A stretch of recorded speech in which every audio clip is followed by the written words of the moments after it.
This channel does not promote any violent, harmful, or illegal activities. All content provided by this channel is meant for an educational purpose only. রোজ যেই ওষুধ খাচ্ছেন সেটা জাল নয় তো? নকল ওষুধের কারবারের পর্দা ফাঁস খাস কলকাতায়। আর যে সে ওষুধ নয়, ভবানীপুরের একটি বাড়ির গোডাউনে থেকে ক্যান্সার, ডায়াবেটিসের মতো রোগের ওষুধ উদ্ধার হয়েছে। সবকটা জাল। মারণ রোগ ক্যান্সার, চিকিৎসা অত্যন্ত ব্যয় সাপেক্ষ। বহু পরিবার নিজের গয়না, জমা করে রাখা শেষ পুঁজি থেকে ঘটি বাটি সব বিক্রি করে প্রিয়জনকে সুস্থ করে তোলার প্রাণপণ চেষ্টা করেন। কিন্তু সেই খরচ কিছুটা কমানোর আশায় যাচাই না করেই সস্তায় ওষুধ কিনছেন না তো?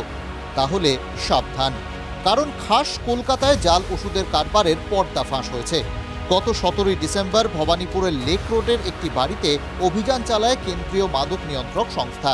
ওই বাড়ির একতলার গোডাউন থেকে পেটি পেটি জাল ওষুধ উদ্ধার হয়। ক্যান্সার, ডায়াবেটিক সহ বিভিন্ন প্রাণদায়ী ওষুধ, সব জাল। 13/2A লেক্স প্লেস রোড, ভবানীপুর। এই মুহূর্তে আমরা যেখানটা দাঁড়িয়ে রয়েছি, এই বাড়িটির নিচেই কিন্তু একটি গোডাউন ছিল এবং সেই গোডাউনেই কিন্তু রেড করে central drugs standard control organisation এবং রাজ্য ড্রাগ কন্ট্রোল আধিকারিকরা, এবং তারা কিন্তু গত 17 তারিখ এখানে রেড করে এবং রেড করার পরে বেশ কিছু নকল ওষুধ কিন্তু উদ্ধার করে। পাতা নিয়ে গেছে সব কাগজপত্র, পেটি পেটি করে। অনেক পেটি বার করেছিল পুলিশ? হ্যাঁ, তাও কত আছে, অনেকগুলোই আছে। তারপরে ম্যাটাডোর করে ওই জিনিসপত্র নিয়ে গেছে। এই জিনিস তো এখন তো মনে হয় ঘর ফাঁকা আছে পুরো। কি ব্যবসা করতে আপনারা পরিষ্কার? না, পরিষ্কার বিজনেস তো জানতাম না, উনি অ্যাকাউন্টসেরই ছিলেন জানি। একেবারে গুছিয়ে জালিয়াতির ব্যবসা ফেদে বসেছিল প্রতারকরা। বেশ কিছু ওষুধে লেখা মেড ইন বাংলাদেশ। এছাড়াও আয়ারল্যান্ড, তুরস্ক, আমেরিকার বিভিন্ন ওষুধের লেভেল উদ্ধার করেছেন তদন্তকারীরা। উদ্ধার হয়েছে ওষুধ প্রস্তুত করার সামগ্রীও। বাজেয়াপ্ত ওষুধের আনুমানিক মূল্য প্রায় 6 কোটি টাকা। এমনও ওষুধ আছে যা ভারতে বিক্রির অনুমোদন নেই। অনলাইন অ্যাপের মাধ্যমে ওষুধগুলি বিক্রি করা হতো বলে অভিযোগ।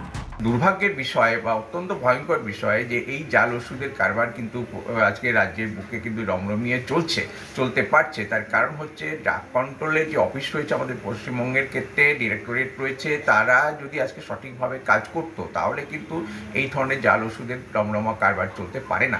এইটা প্যান্ডোরার বাক্স উন্মোচন হচ্ছে এই ওষুধের ক্ষেত্রে। আজকে দেখা যাবে করলে যে এর থেকে আরো অনেক কিছু বেরোবে, এবং এইটা যেটা ধরা পড়েছে এই এক কথায় বলতে গেলে মারাত্মক বিষয়। জাল ওষুধ বিক্রির অভিযোগে ইতিমধ্যেই গ্রেফতার করা হয়েছে এক মহিলাকে। সূত্রের খবর, উদ্ধার হওয়া ওষুধের কোনো বৈধ কাগজ দেখাতে পারেননি ওই মহিলা। কেন্দ্রীয় মাদক নিয়ন্ত্রক সংস্থার হানার বিরুদ্ধে হাইকোর্টেও যান তিনি। আদালত সময় দিলেও কোনো নথি দেখাতে না পারায় গ্রেফতার করা হয় মহিলাকে। 14 দিনের জেল হেফাজতের নির্দেশ দিয়েছে আদালত। তদন্তকারীদের অনুমান শুধু কলকাতা নয়, সারা দেশেই ছড়িয়ে আছে জাল ওষুধের চক্র। তাই বাড়িতে ক্যান্সার বা ডায়াবেটিক রোগী থাকলে সতর্ক থাকুন। সস্তায় ওষুধ পেতে গিয়ে আরও বড় বিপদ ডেকে আনবেন না। আগে যাচাই করুন, ডাক্তারের সঙ্গে কথা বলুন, তারপর ওষুধ কিনুন, বলছেন বিশেষজ্ঞরা।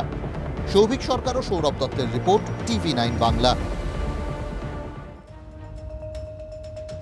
আবারও ডিজিটাল অ্যারেস্টের অভিযোগ। অভিযানে নেমে বড়সড় সাফল্য রানাঘাট জেলা পুলিশ সাইবার ক্রাইম থানার। আর এবার 1 কোটি টাকা ডিজিটাল অ্যারেস্টের নামে সাইবার প্রতারণার অভিযোগ। মহারাষ্ট্র, হরিয়ানা, গুজরাট ও রাজস্থান পুলিশের অভিযান।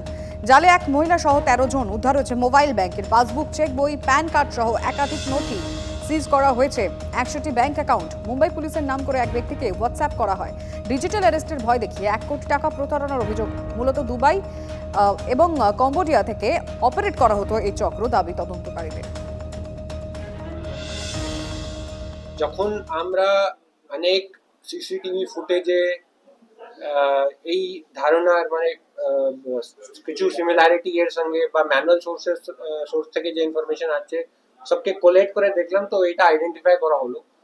তারপরে অ্যারেস্ট যখন হলো, তারপরে আমরা এখন অবধি 6টা কেসের সঙ্গে, আমাদের এলাকায় 6টা কেসের সঙ্গে এর ইনভলভমেন্ট আমরা জানতে পেরেছি।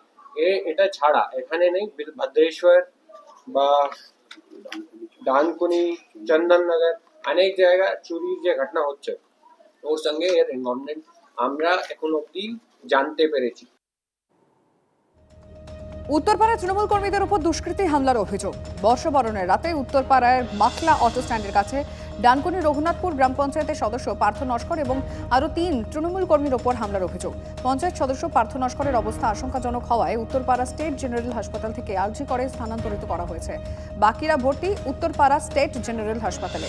তবে কী কারণে হামলা তা এখনো স্পষ্ট নয়। যখন হাতাহাতি হয় আমি সেই হাতাহাতি ছাড়াতে যাই, যে কি ব্যাপার হয়েছে আমি তো জানি না, তাদেরকে আমি সরাতে যাই। তো আমাকে দেখুন, আমার অবস্থা বুঝতেই পাচ্ছেন, আমাকে তারা মারধর করে, হাতাহাতি হয় এবং আমার ঠোঁট মুখ ফাটিয়ে দেয় এবং আমার সাথে যে 2-3 জন আমাকে যে ফোন করেছিল তারও খুব গুরুতর আহত হয়। মারাটাই তাদের উদ্দেশ্য ছিল। হাতে কোনো অস্ত্র ছিল ওনাদের? অস্ত্র বলতে তাদের আমি কোনো অস্ত্র দেখতে পাইনি।